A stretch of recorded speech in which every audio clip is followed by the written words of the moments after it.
Shalom NDC Peoples, apa kabar hari ini? Senang ya bisa ketemu lagi. Hari ini kita mau gali lebih dalam nih, dari materi Revive hari ini. Topiknya serius. Berapa sih harga sesungguhnya untuk jadi murid Yesus? Kita bakal fokus ke panggilan Yesus di Lukas pasal 9, ayat 18-26, yang, kedengarannya menuntuk banget ya. Oke, tujuan kita hari ini, kita mau bedah bareng-bareng. Apa sih artinya menyangkal diri, memikul salib tiap hari, sama mengikuti Yesus, seperti yang dijelasin di Revive hari ini. Yuk, kita mulai aja. Nah, kita lihat konteksnya dulu ya di Revive hari ini. Yesus kan nanya tuh ke murid-murid, kata orang banyak, aku ini siapa sih? Macam-macam jawabannya. Tapi Petrus, mantap dia bilang, Mesias dari Allah. Itu di Lukas 9 ayat 18-20. Penting banget momen ini. Iya betul, dan yang menarik, habis Petrus ngomong gitu, Yesus malah larang mereka cerita ke siapa-siapa. Aneh kan? Iya, kenapa gitu ya? Malah, dia langsung lanjut ngomongin soal penderitaannya sendiri, bakal ditolak, dibunuh.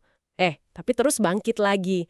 Jadi ini kayaknya dari awal Yesus mau bilang, jalan Mesias itu bukan jalan kuasa duniawi, yang mungkin orang harapkan gitu, tapi jalan penderitaan, jalan pengorbanan. Oh, jadi langsung dikasih tahu ya konsekuensinya jadi Mesias itu gimana? Benar. Dan dari situ nyambung ke panggilan buat pengikutnya. Nah, ini dia intinya dari Revive hari ini. Ayat 23. Setiap orang yang mau mengikut aku, ia harus menyangkal dirinya, memikul salibnya setiap hari dan mengikut aku. Ada 3 syarat nih. Kelihatannya berat ya. Coba kita kupas satu-satu. Oke, yang pertama, menyangkal diri. Ini, gimana ya? Bukan cuma nahan pengen jajan gitu ya, tapi ini penyerahan total. Total ke kehendak Tuhan, otoritas Tuhan. Maksudnya gimana tuh penyerahan total? Artinya prioritas kita geser. Kenyamanan pribadi, ego kita, kesenangan kita, itu semua ditaruh di bawah ketaatan sama firman-Nya. Jadi, ya kayak contoh di Revive itu, misalnya kita pilih mengampuni padahal sakit hati banget, atau ngalah demi sesuatu yang lebih besar, memberi pas kita lagi ngerasa kurang, melayani padahal lagi capek. Intinya, kehendak Tuhan nomor 1, itu menyangkal diri. Oke. Beratnya kedengerannya.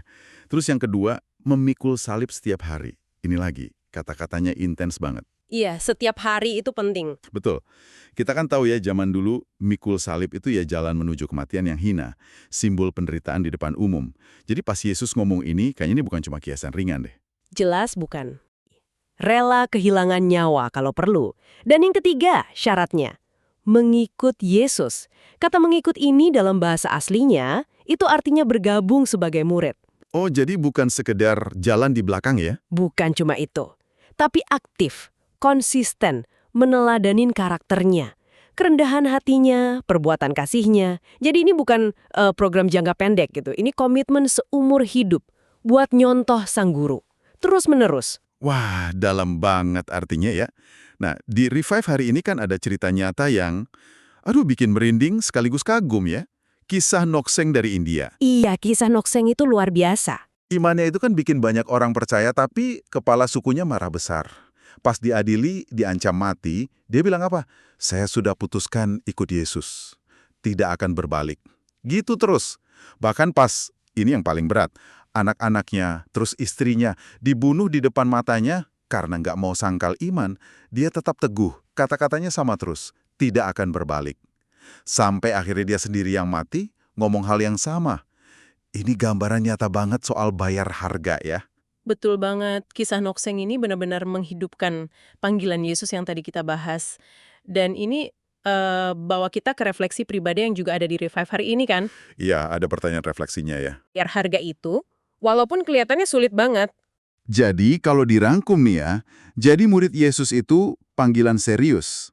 Bukan cuma status KTP atau ikut-ikutan. Ada harga yang nyata, harus dibayar. Betul. Yaitu tadi, penyangkalan diri, siap mikul salib tiap hari, artinya siap menderita karena iman, dan komitmen total buat terus ikutin teladan Yesus. Tapi, ini penting juga diingat, walaupun kedengarannya berat banget, perjalanan ini tuh nggak kita jalanin sendirian. Yesus pernah bilang kan soal memikul kuk bersamanya. Oh iya, betul. Jadi ini bukan soal kuat-kuatan kita sendiri, justru ini soal seberapa kita mau berserah penuh sama kekuatan Tuhan yang nyertain kita di jalan pemuridan ini. Itu kuncinya. Oke, bagus banget poinnya. Mari kita pegang ayat hafalan kita hari ini ya, dari Lukas 9 ayat 23. Katanya kepada mereka semua, setiap orang yang mau mengikut aku, ia harus menyangkal dirinya, memikul salibnya setiap hari, dan mengikut aku.